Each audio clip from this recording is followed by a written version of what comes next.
clarification. Let's go. So the first approach is trait approach.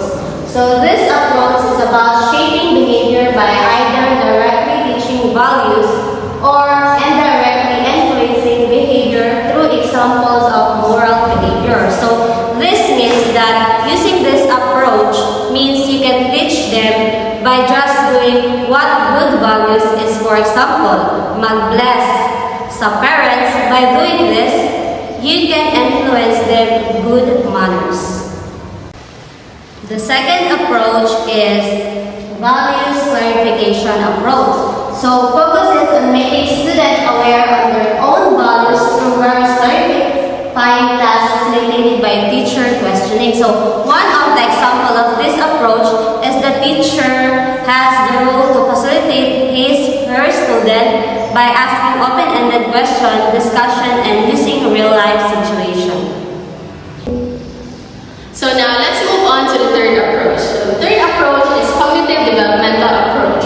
So this idea is about enhancing moral thinking by helping individuals understand and navigate ethical conflicts through guided discussions. So this means that expanding your learners' interest in specific learning activities. So for example, as your learners might show an early interest in dinosaurs, so you can take him or her on a trip to the National History Museum to learn more about the time that these creatures roam around here. So another example is answering your learners' why questions. The fourth approach is moral dilemma approach. This approach describes situations where someone must choose between conflicting moral values or duties, knowing that whichever choice they make will go against at least one important moral principle. The purpose of this approach is to understand the challenge of ethical decision-making when faced with conflicting moral principles. It helps us navigate the complexities of ethical choices and the sacrifice involved. The fifth approach is problem-based approach. This approach is about a teaching method where students learn by working together in groups to solve a problem that doesn't have a single right answer. The problem itself motivates and guides their learning. The purpose is to actively engage students, fostering critical thinking, problem solving, and collaboration skills. It helps students understand subjects deeply and apply knowledge practically. Teachers facilitate the process by guiding students in identifying problems, setting goals, and providing resources. Strategies include group discussions, brainstormings, and research. Learning this approach is important for students. It develops sought-after skills like critical thinking and problem-solving skills that are applicable in various professions. So the sixth approach is reflective teaching approach. So this is about reflecting on your beliefs about teaching and learning and checking if they match what you actually do in the classroom, both before, during, and after teaching a course. So reflective teaching helps educators to enhance their teaching methods and effectiveness. So it involves examining teaching practices, methods, and approaches, fostering critical self-analysis and identifying areas for growth. So reflective teaching is for gaining a deeper understanding of teaching, refining lesson plans, breaking out of ruts, and fostering ongoing professional development. The seventh approach is role-playing approach. Focus on becoming aware of self-others through brief, spontaneous verbal exchange between students that explore solutions to given scenarios. Focus on self and others through role-playing. Students develop their understanding of themselves and others by seeing situations from multiple viewpoints. Brief spontaneous verbal exchanges. Students receive brief instructions about their rules and expected to engage in spontaneous, unscripted conversation. Exploration of scenarios. Role-playing presents authentic or fictional scenarios that challenges students to consider different perspectives and find solutions. In In education approach, the students are encouraged to make spontaneously free, non-rational choices without thought or hesitation. It focuses on the students' ability to show on their own thoughts and ideas than just by simply imparting knowledge. An example of education approach is role-playing activity. It helps the students to be engaged and to enhance their critical thinking skills by providing them opportunities to apply their knowledge in a real-world scenario. By engaging students in activities such as brainstorming and goal setting, it helps them have clear visions about their decisions in educational and professional paths. And here is the ninth approach, the inculcation approach. This approach assumes that students will take a passive learning role. Students are to follow teachers' instructions, answer the questions, and modify their behavior. The central purpose of this approach is to socialize students so that certain social, moral, or cultural values are interiorized, where students are not encouraged to make free choices, but to act according to the pre-specified values. The role of the teacher is to be a role model and explain why certain values and behaviors are appropriate instead of just telling students on how they should behave. Some of the examples to reflect in this approach is to conduct activities that include manipulation, modeling, and positive and negative reinforcement.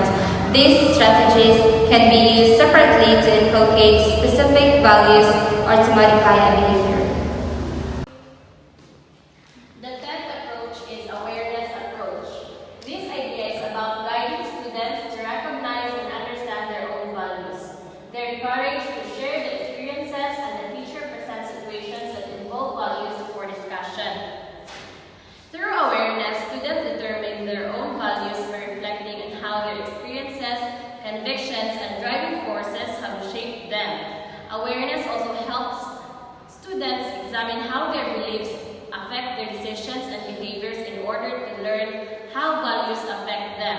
And students engage in active learning by exchanging experiences, debating morally complex scenarios they read about in books or watch movies, and taking part in role-playing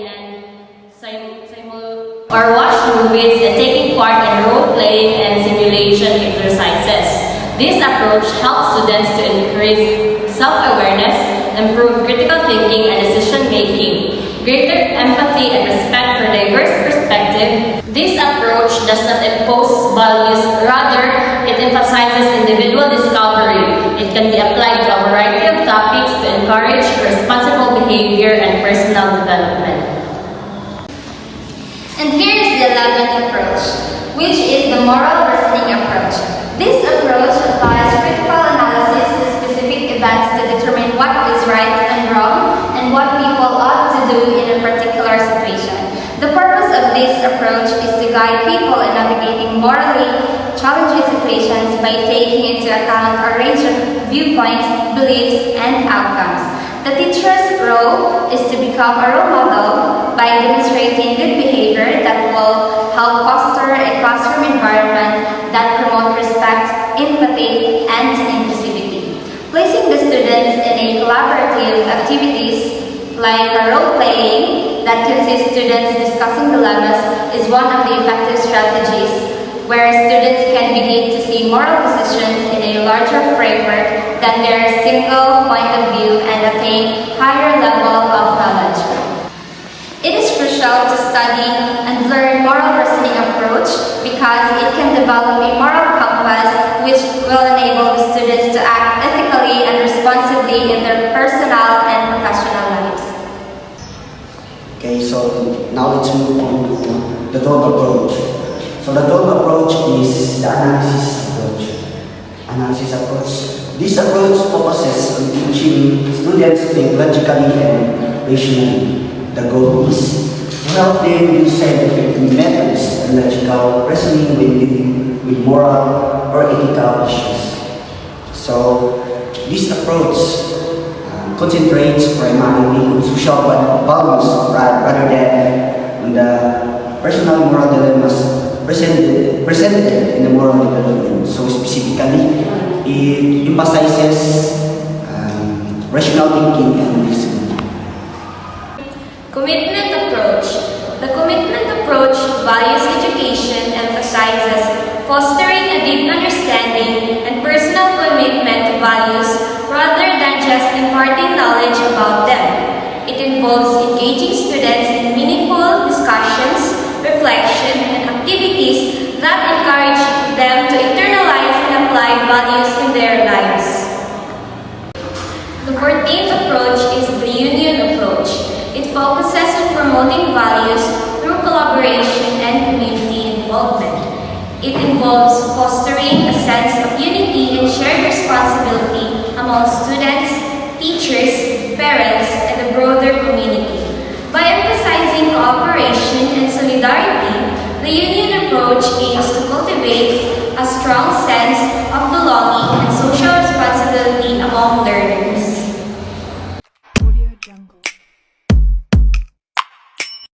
Audio Jungle.